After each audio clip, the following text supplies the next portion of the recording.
Channel of Vadodara. Patan જિલ્લાના રાંધનપુર તાલુકાના ભાડિયા મુકામે ઉત્તર ગુજરાત રોહિત સમાજ દ્વારા સમૂહ લગ્નનું આયોજન કરવામાં આવ્યું હતું. આ સમૂહ લગ્નમાં 28 જેટલા નવયુગલોએ મંત્રોચ્ચાર સાથે પ્રભુતામાં પગલાં પાડ્યા હતા.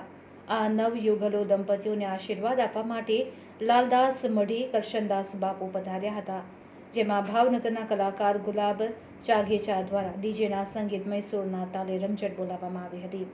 તો ઉત્તર ગુજરાત રોહિત સમાજના આગેવાનો યુવાનો મોટી સંખ્યામાં હાજર રહ્યા હતા, જેમાં ઉત્તર ગુજરાત રોહિત સમાજ સેવા ટ્રસ્ટ ટીમ પણ હાજર રહીને કાર્યક્રમને સફળ બનાવ્યો હતો.